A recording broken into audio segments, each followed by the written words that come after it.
Սիրելի հեռուստադիտողներ, այսօրվա մեր վերլուծական թողարկումը լի է աննկարագրելի ցավով, կոտրված ճակատագրերով եւ այնպիսի սարսափելի ողբերգությամբ, որը վերջնականապես կփոխի մեր բոլոր հերոսների կյանքը։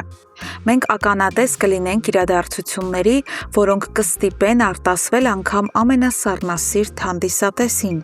քանի որ այսօրվա դրվագներում վճարվելու է ամենաթանկ եւ անդառնալի գինը։ Հիվանդանոցի ճնշող պատերից ներս Իննան ու Հունանը փորձում են գտնել որևէ ելք, որպեսզի փրկեն իրենց միակ որդուն անվասայլակին ընդմիշտ կանվելու սարսափելի դատավճռից։ Սակայն նույնիսկ այս ծայրահեղ եւ օրհասական պահին Հունանի ուղեղը մթագնած է վրեժով։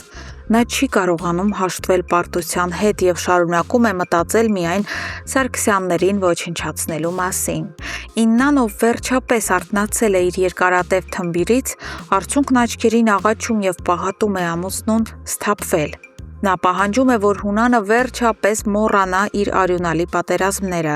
կենտրոնանա բացառապես Գրիշոյի վրա, տակնու վրա անի ողջ աշխարհն ու անի հնարավոր եւ անհնարին ամեն բան, որպեսզի իրենց որդին կրկին քայլի։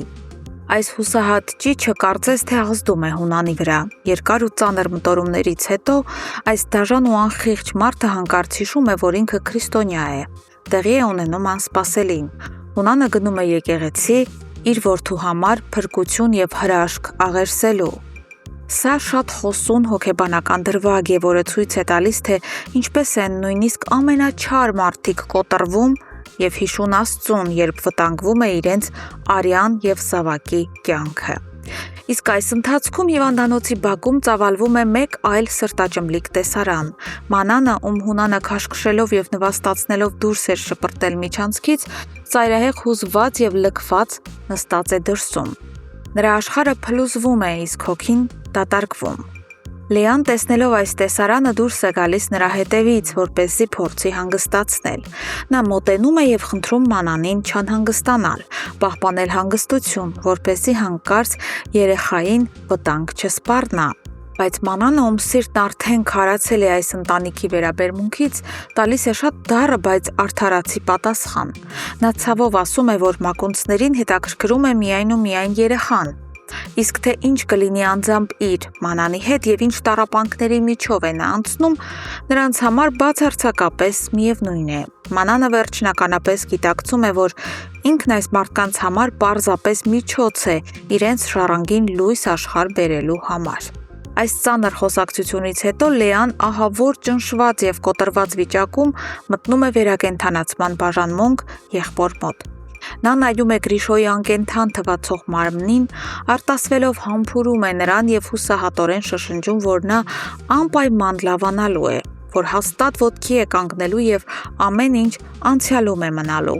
Սակայն Լեայի ներքին ցավն ու ընտանիքի կործանման զգացողությունն այնքան մեծ են, որ նա չի կարողանում իրեն զսպել։ Նա ամբողջ երեկո անցկացնում է հիվանդանոցի մոտակա այգում, միայնակ նստած, նայելով Գրիշոյի լուսանկարին եւ անդադար լացելով իրենց ընտանիքին բաժին հասած այս անարդար եւ դաժան ճակատագրի համար։ Միևնույն ժամանակ Նարէն հոգատարությամբ ուղեկցում է հյուծված Մանանին տուն։ Տուն մտնելուն պես Մանանի դեմքի գույնը լիովին փոխված է։ Նա հազիվ է կանգնում ոտքերի վրա, ասում է, որ իրեն շատ վատ է զգում եւ ցանկանում է պարզապես պառկել ու հանգստանալ, թեկուզ մի քանի ժամով կտրվելով այս մղձավանջից։ Բայց ոչ ոք չէր կարող պատկերացնել, թե ինչ մահացու սպառնալիք է կախված նրա գլխին։ Սերիալում տեղի է ունենում ժամանակային թռիչք, անցնում է ուղիղ 1 շաբաթ։ Այս մեկ շաբաթվա ընթացքում Գրիշոյի վիճակը պահանջում է անհետաձգելի գործողություններ եւ ընտանիքը պատրաստվում է նրան տեղափոխել արտասահման, ավելի որակյալ եւ հուսալի բուժում ստանալու ու հնարավոր հաշմանդամությունից խուսափելու նպատակով։ Իննան, Լեան եւ Հունանը արդեն ճամպրուկներով պատրաստվում են մեկնել նրա հետ։ Օդանավակայան մեկնելուց առաջ Լեան անդադար խիստ անհանգիստ զանգահարում է Մանանին, քանի որ վերջինս պարտավորվել էր եւ պետք է գար անձամբ ճանապարհելու Գրիշոյին, գուցեև վերջին անգամ նրան տեսնելու համար։ Սակայն հեռախոսազանգերը մնում են անպատասխան։ Լարվածությունը գնալով մեծանում է եւ դա իզուր չէր։ Մինչ բոլորը սպասում էին նրան հիվանդանոցում, Սարգսյանների տանը տեղի է ունենում իսկական աղետ։ Մանանն իր ննջասենյակում չի դիմանում վերջին շաբաթների ֆիզիկական եւ հոգեբանական գերլարմանը, Գրիշոյի վթարին եւ Հունանի հասցրած սթրեսներին։ Նա կորցնում է գիտակցությունը եւ ծանր ընկնում գետնին։ Քիչ անց նրան այդ սարսափելի վիճակում հայտնաբերում են պապիկը։ Խոճապահար եղբայրները շտապ կյանքի ու մահվան եզրով տեղափոխում են քրոջը հիվանդանոց, հուսալով փրկել նրան ու փոքրիկին։ Սակայն բժիշկների բոլոր ջանքերն ապարդյուն են անցնում, տեղի է ունենում ամենաողբերգականը եւ անդառնալին։ Մանանը ցավոք կորցնում է իր երեխային։ Այն երեխային, ով պետք է դառնար այս երկու թշնամի ընտանիքների հաշտության միակ եւ վերջին կամուրջը, բայց փոխարենը դարձավ նրանց կույր ատելության, վրեժի եւ անմարդկային չարության հերթական անմեղ զոհը։ Իսկ դուք ինչ եք կարծում, հարգելի հետևորդներ, երբ Գրիշոն վերջապես ուշքի գա եւ իմանա իր դեռ չծնված երեխայի մահվան սարսափելի լուրը,